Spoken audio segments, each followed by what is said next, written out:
자, 2학년 요약 정리 마지막 정리해 보도록 하겠습니다. 자, 수의 건국과 멸망. 자, 이제 중국사 부분인데요. 수나라, 이제 위진남북조 시대를 통일했던 국가였죠. 자, 두 명의 황제가 등장을 하는데 수 문제는 남북조 시대를 통일했고 제도 정비 그리고 과거제를 실시를 했었습니다. 자, 그 다음에 이 수문제의 아들이었던 수양광, 수양제가 즉 일을 하는데 대운하 건설 등 무리한 토목공사 폭정으로 백성들의 원망을 받고 있었습니다. 대운하의 사진을 잠깐 보겠습니다. 이 사람이 수양제예요. 대운하 및 대규모 토목공사로 백성들의 원성을 받았고 무리한 고구려 원정으로 결국 수의 멸망을 앞당기는 황제이다. 하지만 그가 건설한 대운하는 지금까지도 중국에서 유용하게 사용되고 있으며 대운하로 인해 강남 지역의 곡식과 물자를 화북으로 이동시키면서 화북 지역의 물자 부족을 해결하는 황제이기도 하다. 오타네요. 어쨌든 두 가지 평가가 있긴 해요. 근데 폭군이라는 게 더 강하긴 하죠. 왜냐면 대운하 건설 당시에 수많은 사람들이 죽었었기 때문에. 자, 그리고 이 수양제가 했었던 것 중에서 가장 무모했던 게 뭐냐면 바로 고구려 침략입니다. 이거 영상 봤었죠? 몇백만? 그쵸, 300만. 엄청난 숫자죠. 자, 단일 전쟁으로는 최대 병력을 일으킨 거예요. 자, 근데 요동소에서 막혀서 삼심할 별동네를 보내서 평양성을 함락시키려고 했지만 결국 울진몬덕에 의해서 살수에서 대패합니다. 이게 이제 한국사 3대 대첩 중에 하나인 살수대첩이죠. 그리고 이것과 관련해서 유명한 시가 하나 있죠. 우중문시라고. 지금 내용이 다 기억이 나진 않는데 그대의 계략은 이미 저 하늘에 닿았고 그러니까 이제 만족하고 돌아가라 뭐 이런 시가 있어요. 이게 국어 시간에도 나오는 시더라고요. 아무튼 기억을 해두시기 바라겠습니다. 자, 어쨌든 이런 수나라는 무리한 고구려 원정과 대규모 토목공사로 인해서 결국 37년 만에 역사 속으로 사라지게 됩니다. 이게 이제 현재 대운하, 중국에 있는 이제 대운하의 모습인데 이게 사람이 팠어요. 사람이 판 거야. 강 아니야. 사람 많이 죽었겠죠? 자, 그 다음에 당의 건국과 멸망 보도록 하겠습니다. 여기도 중요해요. 좀 길긴 한데, 자, 차근차근 설명을 한번 해볼게. 자, 수의 뒤를 이어, 이제 당이 건국돼요. 이 당 같은 경우는 우리 한반도와 이제 아시아에 영향을 준 나라이면서도 악연인 나라라고 얘기를 했었죠. 특히, 영향을 준 부분에서는 이제 율령 체제가 영향을 줘요. 율령이 뭐였지? 자, 법이었지, 법. 이 율령이 이제 고구려, 백제, 신라 뿐만 아니라 일본에도 영향을 주게 되고, 당나라가 실시했던 정치제도, 삼성 육부와 과거제 또한 영향을 주게 되죠.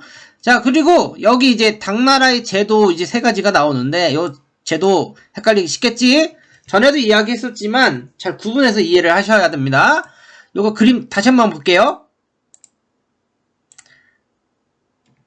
자, 여기 이제 그림이 나오죠. 이 그림하고 같이 이해를 해야 돼. 자, 농민에게 일정한 토지를 나누어 주어 농사를 짓게 했다. 이게 뭐라고? 그렇죠. 균전제입니다. 균전제. 균전제를 실시했다. 그리고 조용조는 곡물, 쌀이나 콩, 그리고 용, 노동력을 제공하는 거. 토산물, 특산물이라고 얘기했었죠. 그 지역에서 잘 나오는 유명한 상품을 의미합니다. 그리고 부병제는 농사가 한가한 시기, 이걸 노한기라고 하는데 농사가 한가한 시기에 군사 훈련은 받고 만약에 농사 지어야 될 때는 다시 내보내서 농사 짓고 만약 전쟁 나면 다시 병사로 복무하는 징병하고 가까운 제도라고 이해하시면 됩니다. 이거 헷갈리면 안 돼요. 균전제는 토지제도, 조용조는 세금제도, 부병제는 군사제도였다. 바꾸면 틀리겠지? 잘 기억해둬야 돼. 자, 아까 봤었던 내용 다시 한번 보도록 하겠습니다. 그리고 여기 이제 현재 이게 나와있는 지도가 최대 영토, 당나라의 최대 영토 일대의 지도예요. 그리고 옆에는 방금 말했었던 그 중앙행정조직, 정치제도, 삼성 6부를 볼 수 있습니다. 특히 이 중서성, 문화성, 상서성 같은 경우는 고려로 이제 들어가고, 고려에서는 이 중서성과 문화성이 합쳐져요. 중서 문화성이라고. 이성으로 약간 바뀌긴 해요. 한국사 할 때 얘기할 겁니다. 그리고 6부, 고려에도 6부가 있고, 조선은 6조라고 이름만 바꿔서 거의 똑같아요, 하는 일은. 아시겠죠? 자, 당나라.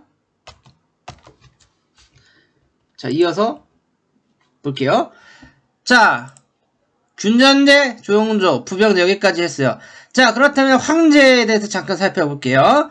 자, 정관의 치, 중국의 당나라 시기에 태평성대라고 불렸던 그 당태종의 시기가 있었는데, 돌궐뿐만 아니라 영토 확장으로 인해서 동서교역로까지 확보하게 됩니다.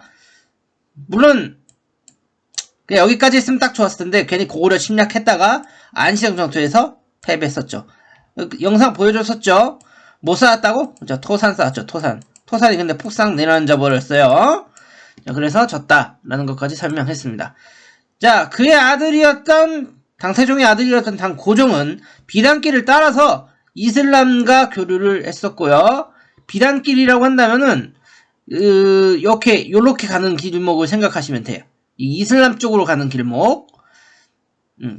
이게 실크로드라고도 부릅니다. 이슬람과 교류를 실시했었고, 자, 그리고 아버지의 복수를 하기 위해서 신라 연합해서 백제와 고구려를 멸망시키죠. 그리고 나중에 신라와도 한판 붙습니다. 자, 그리고 문화에서는 유학 얘기했었죠. 유학. 뭔 책? 오경정이. 이제 과거 시험의 기준. 그러니까 오늘날로 치면 필독서라고, 필독서. 이 오경정이라는 책을 아니면 과거 시험에 합격을 할 수가 없는 거예요. 알겠어요? 그리고 당나라의 문화 중에 하나의 특징이 바로 국제적인 문화가 발달했다. 뭐 서양 이슬람의 상인이라든지 유학생, 사신들이 당나라의 수도였던 장안성에 굉장히 많이 있었고, 이로 인해서 국제적인 문화가 발달했다. 자, 그 옆에 나오는 이 그림 이거 나오죠, 지도.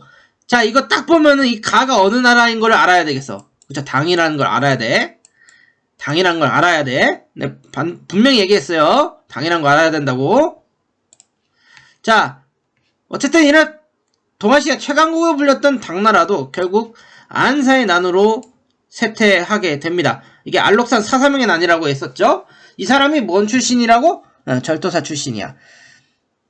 각 지방을 다스리고 있던 최고 행정, 군사 책임자를 절도사라고 부르는데, 이들의 권한이 강화되니까 중앙정부, 그 당나라 황제의 힘이 약화되는 거예요.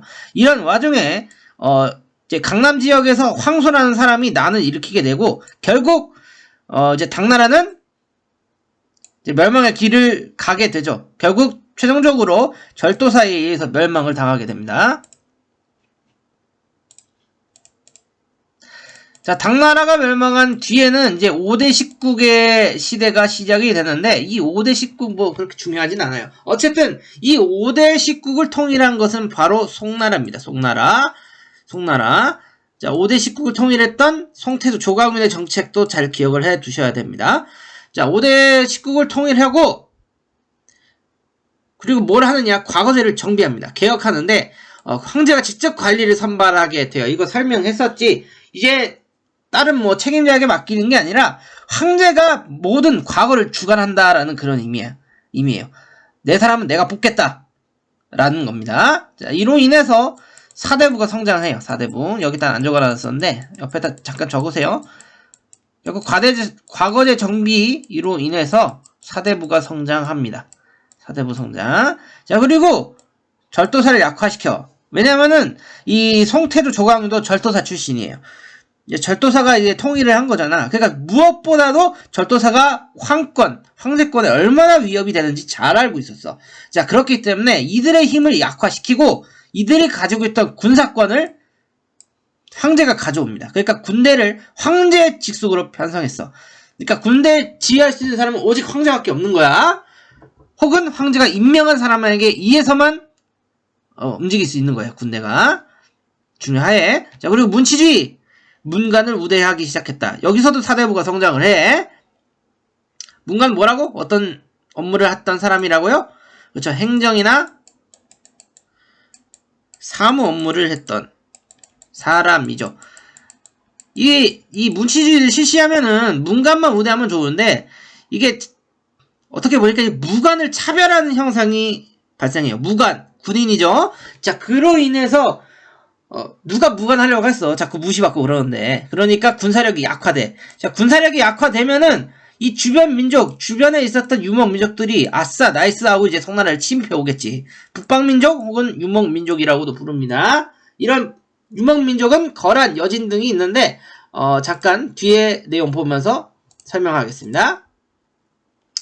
자, 거란, 요, 그리고 금, 여진인데 이것도 안 써놨네. 여진입니다. 여진. 자, 이 거란 요는 이제 우리와 또 악연이 깊어요. 또 발해를 멸망시켰던 나라이면서 송과 대립했었는데 얘네들 또 고려를 또 침입했어. 이거 했었죠. 1차 때 서희가 외교 담판으로 어쨌든 물러나게 했어.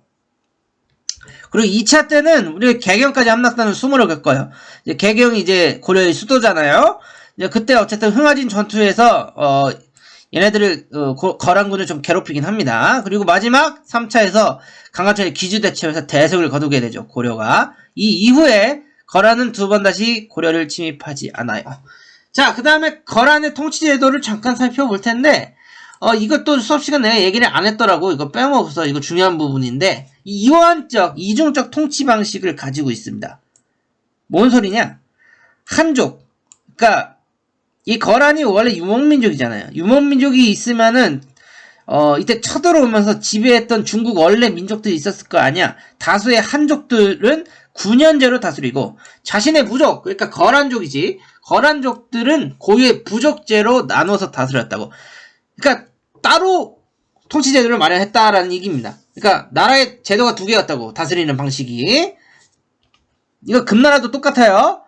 자, 어쨌든 이런 요나라도 송과 금, 여진의 연합 공격에 의해서 멸망당하게 됩니다. 자, 그 다음 금나라 볼 텐데, 금나라가 아까 위에 있었지. 송과 연합해서 요를 멸망시켰는데 이때 송을 공격해. 송을 공격합니다. 물론 여기서 송이 약간 뒤통수를 치는 것도 약간 있긴 했는데 어쨌든 송을 공격해서 송의 수도를 함락시켜버려요. 거기서 이제 정강의 변이라고 부르는데 이거를 정강의 변. 이때 송나라의 황제였던 송흠종과 송휘종을 사로잡고 엄청난 모욕을 줍니다. 그리고 금나라로 압송해요. 자, 이로 인해 화북 지방을 차지하게 돼요. 금나라도 또한 마찬가지로 거란처럼 이중적 통치 방식을 가지고 있었습니다. 한족은 9년제로 자신의 부족은 고유의 부족제로 다스렸어요. 원래 이게 명칭이 있긴 한데 그 명칭까지는 너무 어려울 것 같아서 맹한모국제라고 있거든. 근데 그냥 이중적 통치 방식이었다라는 것만 알아두시기 바라겠습니다. 자, 금나라는 나중에 이제 몽골, 칭기스칸의 몽골에 의해서 멸망당하게 됩니다. 자, 이게 이제 지도의 모습인데, 이제 요와 송, 이게 고려, 그러니까 여진 아직 이렇게 독보적일 때, 이런 상황에서 이제 금나라와 송나라의 연합군에 의해서 이게 요가 멸망을 당하고, 그 금이 이제 남송의 수도를 함락시키지. 카이펑을 함락시키고, 송을 남송으로 밀어버려요. 장강 이남으로. 그래서 이와 같은 형태가 지속되다가 결국 이 최종 정리는 이제 몽골이 하게 되는데 뒤에 부분 보도록 하겠습니다.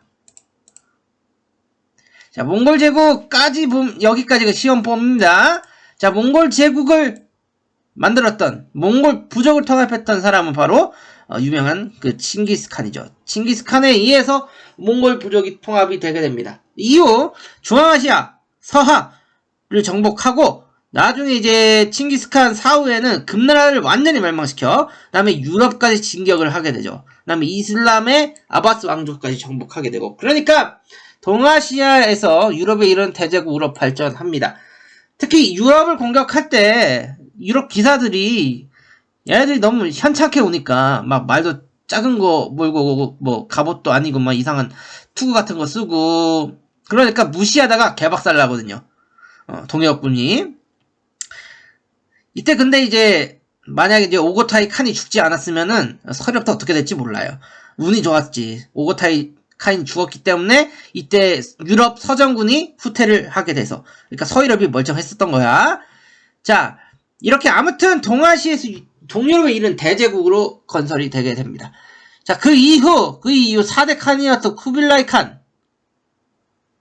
예, 이 칸이 이제 대도로 천도로 하고 수도를 옮기죠. 국호를 몽골 제국에서 원으로 바꿔요. 자, 그리고 이 시기에 이제 남송을 정복하여 중국 전역을 지배하게 됩니다. 근데 여기서 여러분들 기억을 해둬야 될 게 바로 이제 민족 차별 정책이에요. 이게 몽골 제일주의 정책이기도 하는데, 넓은 영토와 다양한 민족을 지배하기 위해서 이 정책을 실시한 거야. 왜냐면은 몽골인은 조금이고 한족은 너무 많거든. 그러니까 얘네의 자유를 다 인정해주면은 어디서 반란이 일어날지 모르는 거예요. 그래서 이런 정책을 실시했던 겁니다. 몽골 제일주의 정책. 근데 뭐 몽골인만 우대한 건 아니야. 생목인이라고, 이 사람들이 누구냐면은 이슬람의 기술자라든지 유럽인들 일부가 있었거든요. 이게 눈이 다른 사람들을 의미하는데, 얘네들이 몽골이 이제 정복 전쟁을 할 때 굉장히 많이 도움을 줬어. 그래서 얘들도 약간 우대를 해주긴 해요. 근데 누구랑 누구를 차별했느냐? 한인과 남인을 차별했습니다. 자, 이거 한번 뒤에 있는 거 표 보고 같이 이야기하겠습니다. 자, 이렇게 몽골 제일주의 정책에 이렇게 표가 나오고 있는데, 지배계층은 몽골인과 정치, 군사적 요직을 모조리 독점했어요. 그 다음에 생목인, 서역인이지. 여기서 서역인이라고 한다면은 이슬람 계통, 그러니까 중동인, 유럽 쪽을 보면 될 것 같아요. 그리고 예를 들어 이슬람들이 이 셈을 잘했어. 계산을 잘했기 때문에 재정 쪽을 주로 맡고 있었습니다. 자, 그 피지배 계층, 지배를 당하는 계층이죠. 한인은 여진족, 거란족, 금지바의 한족들이 있었고, 그리고 마지막까지 저항했었던 남송 지바의 한족들을 가장 하층민으로 편성을 했습니다. 아시겠죠? 이 옆에 있는 글을 한번 읽어보시기 바랄게요. 자, 그렇다면 문제 한번 풀어보겠습니다. 자, 자료에서 원의 재정 분야에서 가장 중요한 직책을 맡은 계층을 찾아 써보자 라고 되어 있는데, 그럼 어떤 계층이겠어요? 그쵸, 생목인이죠. 생목인. 셈을 잘했다라고 했잖아. 이슬람 계통이 생목인이었고. 자, 그렇다면 원의 몽골제주의 정책을 실시한 까닭은 무엇인가? 그러니까 소수의 몽골인이 다수의 한족을 다스려야 했기 때문에 이들의 반란, 불만 같은 걸 잠재우기 위해서는 억압적인 정책을 실시할 수밖에 없었다라는 겁니다. 아시겠죠? 이거 써야 되나?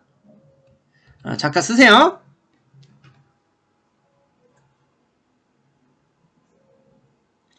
자, 그 다음 마지막입니다. 자, 원나라, 이렇게 강력했던 원나라도 결국 쿠빌라이 칸 사후 왕위 계승 분쟁이 발생했고, 집회 난발로 인해 경제 혼란으로 국력이 약화되던 와중에 홍건적의 난이 발생하면서 더욱더 쇠락의 길로 가게 됩니다. 여기서 홍건적이라고 하면은 붉은 두건을 썼던 도적대들을 의미해요. 그 후한 말에 발생했던 황건적의 난과는 좀 달라. 이름부터가 다르지. 어쨌든 결국 원나라도 쇠퇴를 하게 되고, 이 뒤를 이어 이 홍건적 출신 중에서 주원장이 건국했던 명이 건국되고, 그 명나라가 이 원을 몰아내면서 결국 명예시대로 가게 됩니다. 자, 지금까지 이제 요약정리, 2학년 세계사 요약정리를 해봤는데, 만약에 궁금한 점이나 그런 거 있으면 언제든지 질문을 해도 좋습니다. 자, 공부 열심히 하시고 시험 잘 보시기 바랄게요. 자, 여기까지입니다.